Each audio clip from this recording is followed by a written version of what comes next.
మాకు న్యాయం కావాలండి. ఇక్కడికి వచ్చాము. ఈయన పల్లా శ్రీనివాసరావు గారి దగ్గరికి న్యాయం చేస్తానన్నారు. నాకు న్యాయం కావాలండి. అనిత గారితో కూడా మాట్లాడాము. న్యాయం చేస్తా అంటున్నారు. అందరూ ఏ న్యాయం చేయాలా అన్నది వాళ్ళే చెయ్యాలండి. నా తల్లిగా నాకు చాలా బాధపడుతున్నాను నేను. ఆ అబ్బాయికి మాత్రం మరణశిక్ష వేస్తేనే తప్ప ఆ అమ్మాయి ఆత్మ శాంతించదండి. మా పాప చాలా తెలివైన పిల్ల.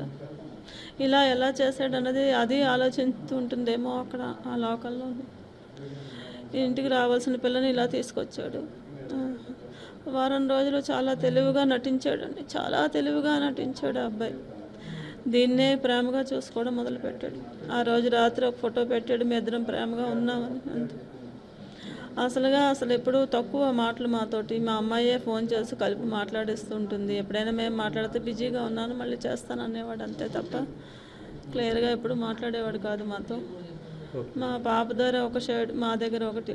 మేము మాట్లాడితే ఎంతో ప్రేమగా చూసేవాడు.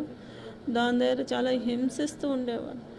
ఆ మాట మా అమ్మాయి చెప్పేలోపు మాట మార్చేసేవాడు. మాటలు మారుస్తాడండి ఆ అబ్బాయి. ఒక మాట మీద ఎప్పుడూ ఉండడు. నాతో చెప్పింది తనతో చెప్పడు, తనతో చెప్పింది భార్యతో చెప్పడు.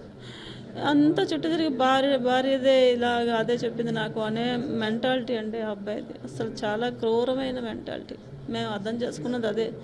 నాకు న్యాయం కావాలి సార్, ఇంకెంతకన్నా నేను ఏమి చెప్పలేను.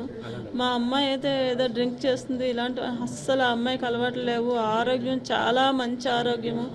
బీపీ షుగర్ ఇలా అనేసేవో అంటున్నారు. అసలు అలాంటివి ఏమీ లేవండి మా పాపకి. చాలా చక్కనైన పిల్ల. అసలు అందరికి హెల్పింగ్ నేచర్ ఎక్కువ. దాని ఫ్రెండ్స్ అదే బాధపడుతున్నారు సార్. ఇంతకన్నా నేను ఇంకేం చెప్పలేను.